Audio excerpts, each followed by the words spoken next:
Jumpa lagi di channel Kerot Susu. Novel Dr. Genius Fang Qiyu. Bab 79. Jiang Miaoyu menatap Fang Qiyu, heran. Dia tidak berharap Fang Qiyu memilih lagu seperti itu. Lagu yang sangat menyenangkan. Dalam lagu ini, dia melihat Fang Qiyu baru, yang sama sekali berbeda dari ketenangan dan kedinginannya. Fang Qiyu ini memiliki keluguan dan kelembutan seorang anak di dalam hatinya. Mungkin ini adalah Fang Qiyu yang asli. Trio dari asramanya dan dua lusin orang lainnya menikmati nyanyian dengan senyum puas di wajah mereka. Seperti yang diharapkan, Fang Qiyu baik-baik saja. Sungguh cantik. Aku dengar Peter Pan tidak akan menjadi tua. Dan Jack memiliki harpa dan sihirnya. Aku mendengar di hutan berdiri sebuah rumah permen. Cinderella kehilangan sepatu kristal favoritnya. Setelah 8 baris sederhana, penonton selesai tenggelam dalam nyanyian. Rasanya seperti mereka melakukan sesuatu sebagai hal yang biasa alih-alih berdiri di sana dan mendengarkan musik. Setiap baris lirik adalah dongeng. Beberapa di antara orang banyak bahkan menutup mata mereka dengan senang hati. Satu adegan dongeng demi dong melintas di benak mereka. Kemudian, bagian refrainnya terdengar. Kemudian, bagian refrainnya terdengar. Hanya sungai yang bijak yang tahu. Putri salju itu berlari keluar dari kastil untuk bermain. Dan Little Red Riding Hood menahan diri. Dari berubah menjadi serigala dengan jubah merah. Baris lirik ini menggigil di punggung banyak orang yang berpengalaman. Mereka semua menatap Fang Qiyu dengan kaget. Lirik ini ditulis dengan sangat baik. Mereka telah mengalami penderitaan dan kesulitan dalam hidup. Mereka telah matang dan bahkan menjadi licik. Mereka seperti putri salju ditendang keluar dari istana oleh ratu jahat atau Little Red Riding Hood di bawah mata serakah serigala besar itu. Melalui kebohongan dan penindasan, mereka akhirnya menjadi serigala dan ratu. Setiap kali dalam mimpi mereka, mereka merindukan masa kecil mereka begitu riang dan tanpa khawatir. Lirik ini menyentuh titik terlembut di hati mereka. Mereka berharap mereka berlari keluar dari kastil untuk bermain tanpa ada salahnya untuk melarikan diri. Mereka berharap mereka memiliki jubah merah untuk kembali ke Little Red Riding Hood. Namun, bisakah mereka kembali? Tidak. Tetapi mereka benar-benar ingin kembali. Selalu ada sungai 7 warna yang berkelok-kelok di kota dongeng. Terkontaminasi oleh sihir yang eksentrik, dibutuhkan jalan berliku dalam cinta. Mengalir melewati arus yang tak berujung, ia menyemprotkan air sebelum bergulir ke tirai waktu seperti air. Bawa semua masa lalu ke akhir yang bahagia. Setengah lagu selesai. Ke samping. Gadis yang memakai topi bisbol akhirnya mengangkat kepalanya sedikit, memandang ke arah Fang Qiyu. Benar-benar indah. Dia belum pernah mendengar suara yang begitu indah sebelumnya. Bukan hanya gadis itu. Semua orang di kerumunan mulai berdiskusi dengan tenang dengan gembira. Lagu ini sangat cantik. Kedengarannya sangat manis. Tapi untuk beberapa alasan aku benar-benar ingin menangis. Lagu ini sangat kontradiktif. Kedengarannya sangat manis dan melamun tetapi pada saat yang sama itu juga menimbulkan lapisan kesedihan yang tidak pudar. Terutama kalimat, Snow White berlari keluar dari kastil untuk bermain, dan Little Red Riding Hood menahan diri untuk tidak berubah menjadi serigala dengan jubah merah. Itu membuat mataku dipenuhi air mata. Mereka tidak mengerti. Bagaimana pemuda ini bisa bernyanyi sedemikian rupa. Membuat mereka hampir menangis dengan lagu gembira ini. Yang tidak mereka ketahui adalah, lagu ini bercampur dengan terlalu banyak emosi dan terlalu banyak cerita. Pria muda ini telah memasukkan semua lagu ini ke dalam suaranya yang lembut dan hangat, nyanyiannya mengalir seperti aliran berliku, menenggelamkan semua pendengar. Lagu ini bukan untuk semua orang. Pemuda ini sangat baik. Baik sekali. Lebih dari sangat bagus. Dia menyampaikan seluruh suasana lirik sepenuhnya. Yang paling mengejutkan saya adalah suaranya sangat cocok dengan lagu ini. Orang ini benar-benar tahu lagu mana yang harus dipilih. Staf perusahaan hiburan berkomentar sambil mendengarkan nyanyian Fang Qiyu. Pria parubaya mengangguk, tenggelam dalam pikiran dengan percikan kegembiraan di matanya. Dia siap memberi pemuda ini seluruh waktu lagu untuk membuktikan keterampilan menyanyinya. Namun, dia sudah mendapatkan semua yang dia butuhkan di separuh waktu. Ini pasti ahli. Penyanyi ahli. Dia merasa telah menemukan batu giok di sepotong batu besar. Bukan batu giok yang tidak dipotong tetapi bagian yang indah dan indah. Apapun yang terjadi, kita harus merekrut pemuda ini. Aku setidaknya harus mengenalnya bahkan jika kita tidak bisa mendapatkan kontraknya. Dia tidak senang melihat orang lain berburu. Pria muda ini terlalu luar biasa, tidak kurang dari gadis yang baru saja dia temukan. Dia pikir gadis itu cukup menakjubkan. Dia tidak berharap untuk bertemu yang lain begitu cepat. Tamasya malam ini benar-benar layak. Aku dengar Sleeping Beauty dikubur. Dan Putri Duyung kecil memandangi istana emas dari tempat yang menguntungkan. Aku mendengar Apollo berubah menjadi gagak emas. Dan harimau bergigi pedang melaju di padang rumput. Paruh kedua lagu dimulai. Kerumunan menghentikan diskusi mereka secara spontan. Alun-alun yang berisik tiba-tiba tenang tanpa ada yang tersisa selain nyanyian Fang Qiu. Semakin banyak orang berkumpul. Tidak ada yang bicara. Mereka berdiri diam dan menikmati musik dalam diam. Mereka mengingat masa lalu dengan perasaan yang dalam. Adegan magis muncul di sana. Sebuah kotak besar dipenuhi orang. Itu sangat damai, hanya satu suara yang indah bergema. Semua orang terhenti. Hingga akhir lagu. Selalu ada sungai seperti mimpi yang berliku di kota dongeng. Ini memisahkan cita-cita dari kenyataan. Lalu biarkan mereka bergabung di celah gunung berikutnya. Mengalir lewat dalam aliran tanpa akhir, itu menyemprotkan air. Sebelum menggulung tirai waktu seperti air. Bawa semua masa lalu. Sampai akhir yang bahagia, namun aneh. Ah, ah, ah, ah. Lagu Fairy Tail Town. Berakhir dengan sempurna dalam perpanjangan dan pergantian Fang Qiu yang indah. Fang Qiu melemaskan tangannya dari gitar dan kemudian mengucapkan terima kasih dengan busur dalam ke segala arah. Kembali ke kenyataan, para penonton kembali dengan tepuk tangan terhangat. Cantik. Sangat cantik. Masa depan pemuda ini cerah. Suara yang sangat indah. Mengapa Anda tidak mendaftar untuk suara baik? Semoga suara yang begitu indah dia tidak perlu bersaing dalam suara yang baik sama sekali.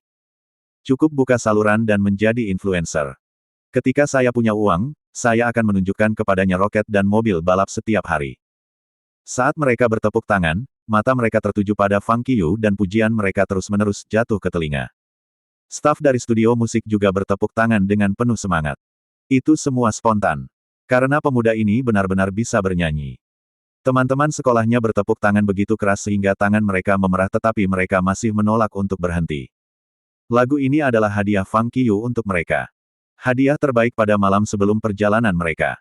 Fang Qiu hendak memberikan gitar kembali kepada gadis itu setelah membungkuk terima kasih.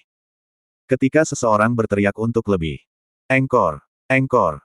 Kesuraman naik di wajah Fang Qiu sekaligus. Suara itu terlalu akrab. Dia berbalik dan melihat Sun Hao bertepuk tangan dengan hangat dan berteriak dari mulut besarnya. Dia melotot ke Sun Hao segera. Ini akan membuatnya kesulitan. Dia merasakan mata Fang Qiu. Tapi Sun Hao tidak peduli. Dia memutar matanya dan melirik Jiang Miaoyu sebelum memanggil, Jiang Miaoyu. Jiang Miaoyu. Bernyanyi bersama. Bernyanyi bersama. Sambil berteriak, dia mencubit Zhou Xiaotian yang berdiri di sampingnya. Ah! Zhou Xiaotian mengerti sekaligus dan langsung bergabung dengan panggilan itu. Jiang Miaoyu, bernyanyi bersama. Jiang Miaoyu, bernyanyi bersama. Dia kemudian berusaha untuk mencubit Zhu Benzeng tertua. Tapi dia ketinggalan. Zhu Benzeng telah minggir di beberapa titik. Dia berteriak keras, Jiang Miaoyu, bernyanyi bersama. Jiang Miaoyu, bernyanyi bersama. Ketika mereka berteriak, lebih banyak teman sekolah mereka bergabung dalam gangguan. Bernyanyi bersama. Bernyanyi bersama. Panggilan kelompok itu memiliki irama yang kuat. Kerumunan yang lain memandang para siswa ini, semuanya tersenyum. Rasanya menyenangkan. Sangat bagus untuk menjadi muda. Fang Qiu memelototi trio dari asramanya yang telah memulai semua ini. Ini adalah balas dendam mereka karena dia menolak untuk memperlakukan mereka untuk makan. Sun Hao dalam memimpin terus berteriak. Dia terkekeh dan mengedip pada Fang Qiu seolah rencananya yang jahat berhasil. Jika mereka akan bernyanyi bersama, itu pasti lagu cinta. Sebuah rencana jahat muncul di benaknya. Dia berteriak segera, bernyanyi bersama hari ini aku akan menikahimu. Nyanyikan cinta pelacak perahu. Saudari, Anda duduk di ujung perahu. Zhou Xiaotian tiba-tiba menyanyikan satu baris. Kerumunan tertawa. Anak-anak ini terlalu nakal. Pria parubaya di luar kerumunan hampir tidak bisa menahan senyumnya. Semua siswa melirik Jiang Miaoyu dan Fang Qiu. Mata mereka ragu-ragu dan ambigu. Jiang Miaoyu tersipu sekaligus. Zhou Zhen di sebelahnya sangat marah. Fang Qiu tahu itu mungkin akan jauh lebih buruk jika terus berlanjut. Dia merasa putus asa tentang logika tiga teman sekamarnya. Dia memutuskan untuk mengembalikan gitar sekaligus untuk memotong lelucon. Namun, pada saat itu, Jiang Miaoyu melangkah maju dari kerumunan yang gaduh, matanya terpaku pada Fang Qiu. Begitu Jiang Miaoyu berjalan keluar, gangguan menjadi lebih intens. Sisa kerumunan baru menyadari siapa yang dengan keras memanggil Jiang Miaoyu. Wajah Jiang Miaoyu mencerahkan mata mereka. Cantik sekali. Segala sesuatu yang lain tampak redup saat ini.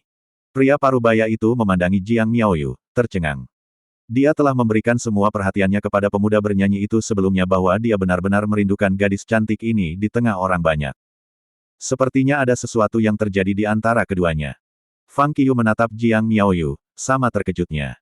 Dia tidak tahu mengapa Jiang Miaoyu akan pergi. Mari kita menyanyikan lagu bersama. Kata Jiang Miaoyu di depan Fang Qiyu, sedikit gugup tetapi semua tersenyum. Tentu. Setelah ragu-ragu sejenak, Fang Qiyu setuju. Dia kemudian bertanya, apa yang akan kita nyanyikan? Hadiah awal masa. Kata Jiang Miaoyu dengan tegas sambil tersenyum. Jantung Fang Qiyu berdetak kencang. Dia menatap Jiang Miaoyu. Dan tertawa. Tawanya cerah dan indah. Fang Qiyu menoleh sekaligus untuk melihat gadis dengan topi memuncak dan bertanya. Bisakah kita menyanyikan lagu lain? Gadis itu melirik dari Fang Qiyu ke Jiang Miaoyu dan kemudian mengangguk sedikit. Dia bertatapan dengan mata Fang Qiyu tetapi kepalanya tetap rendah, menghalangi wajahnya. Ayo mulai. Berbalik, Fang Qiyu berkata kepada Jiang Miaoyu sambil tersenyum. Jiang Miaoyu membalas senyumnya. Gitar terdengar lagi. Melodi hadiah awal masa. Ini adalah pertama kalinya dia memainkan nada ini tetapi musik sudah terukir di kepalanya. Dia tidak mengatakan apa-apa kepada orang banyak seperti yang dia lakukan sebelum kota dongeng. Kali ini tidak ada yang bisa dijelaskan. Dia tidak perlu menjelaskan. Seperti sebelumnya, Jiang Miaoyu langsung memasuki negara dan memimpin nyanyian. Fang Qiyu memainkan gitar dengan tenang untuk menemani. Sudah 1 minggu sejak upacara mulai sekolah dan lebih dari 10 hari telah berlalu sejak bernyanyi terakhir mereka bersama. Namun, pasangan ini bekerja sama secara alami dan nyaman. Siswa, temukan tempat duduk. Ini adalah upacara dimulainya sekolahmu. Suara Jiang Miaoyu seperti seberkas cahaya terang di depan penonton. Tidak ada yang menyangka gadis cantik yang tidak alami ini memiliki suara yang manis dan menyenangkan. Pria parubaya di luar kerumunan menggigil, wajahnya dipenuhi kegembiraan. Yang lainnya, sungguh cantik. Pai daging jatuh dari langit satu demi satu hari ini. Bahkan lebih baik dari hari itu pada upacara awal masa mereka. Fang Qiyu tidak bisa menahan diri untuk berbisik pada dirinya sendiri setelah baris pertama. Terima kasih masih bersama channel Carrot Susu. Bab 80. Kerumunan itu benar-benar tergila-gila. Siapa yang tidak menghabiskan waktu di sekolah? Semua orang menghargai kenangan masa sekolah mereka. Tidak diragukan lagi, nyanyian Jiang Miaoyu telah membawa penonton kembali ke masa-masa sekolah mereka yang riang dan masa muda mereka yang hijau dan cerah. Segera, bagian Jiang Miaoyu telah berakhir. Dia berbalik untuk melihat Fang Qiyu. Fang Qiyu membawa senyum lembut. Kita harus belajar. Tidak peduli seberapa besar harganya. Bahwa kita telah belajar. Akan membantu memperkuat kepercayaan diri kita kurang lebih. Buku-buku yang kami hafal. Akan bermanfaat setiap kali diuji. Setidaknya kamu akan tahu bagian mana yang tidak kamu mengerti. Seperti terakhir kali, Fang Qiyu bernyanyi dalam bahasa Kanton. Saat suaranya memotong, mata penonton semakin cerah. Meskipun mereka tidak bisa mengerti apa yang sedang dinyanyikan Fang Qiyu, suaranya yang lembut dan indah sudah menjadi suguhan bagi mereka. Berbeda dari kota dongeng terakhir yang naik turun. Suara Fang Qiyu berubah dalam lagu ini. Dia bernyanyi dengan indah dengan melodi yang rendah. Ya ampun. Sebagus yang terakhir. Sangat cantik. Ya, yang ini juga sangat indah. Tidak heran dia berani bernyanyi di depan begitu banyak orang. Pria muda ini benar-benar brilian. Kedengarannya sangat indah. Hei, ini semacam membawa saya kembali ke masa sekolah saya. Orang-orang di kerumunan mengangguk dan berdiskusi. Mata mereka pada Fang Qiyu berubah. Mereka pikir Fang Qiyu hanya pandai dalam lagu-lagu seperti kota dongeng. Yang mengejutkan mereka, dia menangani upacara mulai sekolah ini dengan sangat baik. Nyanyiannya benar-benar indah. Pria muda ini sangat mengesankan.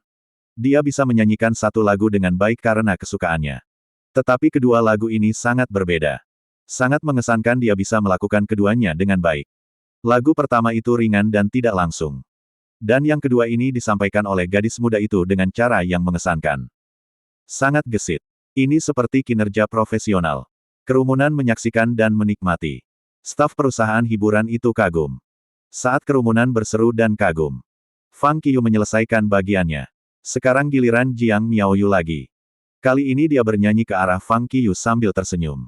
Fang Qiyu tidak memiliki demam panggung sama sekali. Dia mengunci matanya dengan Jiang Miaoyu. Ke bagian kedua.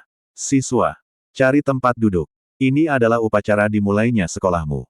Jika kamu terkadang menemukan hidup terlalu sulit tetapi jangan menipu. Fang Qiu bernyanyi lagi. Penonton tertegun. Melodi ceria dengan nyanyian kanton Fang Qiu ini menciptakan suasana sukacita dan kebahagiaan, menyeret semua orang ke pesta mewah untuk mata dan telinga mereka. Fang Qiu bernyanyi dan menari. Gerakan alaminya mendorong atmosfer lebih tinggi. Lebih dari 30 siswa bertepuk tangan mengikuti irama. Kerumunan bergabung. Mereka yang terlalu malu untuk bertepuk tangan mengangguk atau mengetuk melodi. Itu seperti pesta malam. Cantik. Sangat indah. Keduanya membuat pasangan yang sempurna. Tidak heran teman-teman mereka meminta mereka untuk bernyanyi bersama. Sempurna. Cemerlang. Mereka pasti pasangan. Penonton melontarkan pujian kepada mereka dengan murah hati. Bakat. Nyanyian ini. Mereka siap untuk merekam album segera. Pemuda ini terlihat seperti murid. Bos, kita tidak bisa melewatkan bakat seperti itu. Kanan. Kita harus mengambil kesempatan ini. Serta gadis muda ini. Kita harus menandatangani mereka berdua. Di luar kerumunan, beberapa karyawan perusahaan hiburan menatap Fang Qiu dan Jiang Miaoyu, mata mereka penuh antusiasme. Di mata mereka, pria dan gadis muda ini sudah menjadi bintang super. Suara mereka cukup untuk mengguncang dunia musik. Dan mereka berdua terlihat cukup baik. Saat kerumunan berseru dengan kagum. Ada satu tatapan pada Fang Qiu, sangat tidak puas. Zhou Zhen. Pada awalnya, ia bergabung dengan teman-teman sekolahnya dalam mengejek Fang Qiu untuk bernyanyi. Namun, begitu Fang Qiu mulai, segalanya sudah keluar dari harapannya. Selain itu, Jiang Miaoyu didorong keluar untuk bernyanyi bersama dengan Fang Qiu. Kemudian mereka saling mengunci mata. Ini membuat Zhou Zhen sangat tidak nyaman. Dia menyukai Jiang Miaoyu. Dia tentu cemburu. Sangat iri. Sesaat kemudian, lagu berakhir dengan sempurna dalam harmoni indah Fang Qiu dan Jiang Miaoyu. Setelah lagunya, Fang Qiu dan Jiang Miaoyu bertukar pandang dan tersenyum. Kemudian mereka mengucapkan terima kasih kepada hadirin yang bertepuk tangan. Jiang Miaoyu kembali. Fang Qiu mengambil gitar ke gadis dengan topi memuncak. Maaf atas gangguannya. Saat dia mengembalikan gitar itu kepada gadis itu, Fang Qiu tersenyum dan berkata, terima kasih. Sama-sama. Gadis itu mengambil gitar dan melirik dari Fang Qiu ke Jiang Miaoyu dengan anggukan. Anda telah menunjukkan kepada saya bahwa ada orang yang lebih berbakat di dunia yang lebih luas. Terima kasih. Setelah gadis itu memakai gitar, bersiap untuk melanjutkan lagu-lagunya. Namun, untuk beberapa alasan, dia berhenti dan kemudian berbalik untuk pergi. Dua lagu tidak butuh waktu lama. Tapi sudah hampir waktunya bagi mereka untuk naik kereta. Mereka mungkin melewatkan inspeksi tiket jika mereka ditunda lebih lanjut. Kelompok itu bergerak menuju ruang keberangkatan. Karena semua penyanyi sudah pergi, kerumunan bubar, masih berkomentar dan berdiskusi dengan penuh semangat. Beberapa orang mulai berteriak, maaf. Tolong beri jalan. Mereka mungkin juga terlambat. Fang Qiu berjalan rombongan ke pintu masuk aula keberangkatan stasiun kereta. Di sana, gadis yang mengenakan topi memuncak meninggalkan alun-alun ke tempat parkir. Sebuah SUV putih menunggu di sana. Dia naik mobil. Gadis muda ini melepaskan topi memuncak sekaligus, mengungkapkan wajah yang adil, muda, polos, dan sangat cantik. Gadis ini memiliki wajah yang sempurna. Di dalam kendaraan, roadshow ini cukup sukses. Saya memanggil Anda di sini untuk meminta pendapat Anda tentang dua anak muda dari sebelumnya. Pria parubaya itu bertanya kepada gadis itu dengan tergesa-gesa. Pria itu lebih baik dariku. Gadis itu tidak kalah. Gadis itu menjawab setelah berpikir sejenak. Kupikir kau adalah hadiah yang dikirim oleh surga. Saya tidak berharap menemukan dua level Anda lagi atau bahkan lebih tinggi. Pria parubaya itu menghela nafas dengan emosi, bukan hanya suara mereka, penampilan dan watak mereka berdua cukup baik. Termasuk gadis itu, semua orang di kendaraan itu mengangguk setuju. Pria parubaya itu merenung sejenak sebelum melanjutkan. Dia terlihat seperti murid. Saya ingin mendapatkan kontrak dengannya. Setidaknya saya perlu mendapatkan kontaknya. Dia tidak ingin gadis itu khawatir atau salah paham sehingga dia segera mengubah nadanya untuk meyakinkannya, jangan khawatir. Perusahaan bertekad untuk membuang segalanya agar Anda menjadi populer. Paket ini tidak akan berubah karena orang lain. Aku hanya akan membentuk ikatan yang bagus dengan mereka. Dia mengangguk. Dalam trans, tidak ada yang tahu apa yang ada di pikirannya. Pria parubaya meninggalkan mobil, bergegas menuju stasiun kereta. Di sini, Fang Qiu mengucapkan selamat tinggal kepada teman-teman sekolahnya. Kembali. Sudah terlambat. Jika Anda berubah pikiran dan memutuskan untuk bergabung dengan kami, hubungi kami. Zhu Ben melambai pada Fang Qiu sambil tersenyum. Yang termuda, saya sangat puas dengan hadiah perpisahan Anda. Mungkin aku akan membawakanmu sesuatu ketika kita kembali. Sun Hao bercanda dengan gembira. Meskipun kamu bisa mengantar tamu sejauh 1000 mil, namun perpisahan harus datang akhirnya. Yang termuda, berhati-hatilah. Zhou Xiaotian menangkupkan tinjunya di tangan yang lain di depan dada dengan sungguh-sungguh. Dia tertawa kecil sebelum bisa menyelesaikan kalimatnya. Semoga perjalananmu aman. Fang Qiu mengangguk sambil tersenyum dan melambai pada kelompok yang terdiri atas lebih dari 30 orang ini. Dia kemudian memperhatikan mereka memasuki ruang keberangkatan melalui inspeksi tiket. Kelompok itu perlahan menghilang dalam aliran orang. Fang Qiu berbalik untuk pergi. Tak lama, siswa. Teriakan datang. Mengikuti suaranya. Dia melihat seorang pria berusia 40-an. Pria ini adil dan jelas, dalam pakaian yang layak dan agak trendy. Kamu adalah? Tanya Fang Qiu. Saya bekerja di Star Entertainment. Pria parubaya itu mendekat dengan cepat dan menyerahkan kartu namanya kepada Fang Qiu. Dia melanjutkan, aku melihatmu bernyanyi di lapangan sebelumnya. Saya pikir kamu cukup baik. Apakah Anda ingin memasuki bisnis pertunjukan? Saya dapat meyakinkan Anda bahwa Anda akan menjadi populer di seluruh China dalam waktu 2 atau maksimum 3 tahun. Dia menatap Fang Qiu dengan erat. Perusahaan hiburan. Seorang pencari bakat. Fang Qiu terkejut dan kemudian dia tertawa. Dia bertemu seorang pencari bakat. Namun, aspirasinya dalam pengobatan Tiongkok. Maaf, tapi saya tidak berpikir saya akan bergabung dengan bisnis pertunjukan. Bernyanyi hanya hobi saya. Tapi terima kasih. Fang Qiu menolak dengan sopan dan mengembalikan kartu itu. Ini tidak perlu. Tidak masalah. Tidak ada salahnya memiliki satu teman lagi. Kekecewaan melintas di mata pria paruh baya itu. Dia mendorong tangan Fang Qiu menjauh, memaksanya untuk menyimpan kartu itu. Bolehkah aku mendapatkan kontakmu? Fang Qiu menggelengkan kepalanya. Dia tahu penolakan langsung semacam itu tidak sopan, tetapi dia tidak ingin diganggu di masa depan. Dia menolak dengan menggelengkan kepalanya. Pria parubaya itu tidak terlihat malu sama sekali oleh penolakan Fang Qiu. Dia tertawa keras dan berkata, baik. Selama Anda memiliki kontak saya.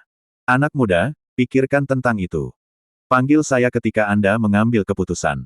Anda memiliki potensi besar untuk menjadi bintang super. Sangat disayangkan jika Anda tidak bergabung dengan lingkaran hiburan. Fang Qiu menggelengkan kepalanya lagi sambil tersenyum.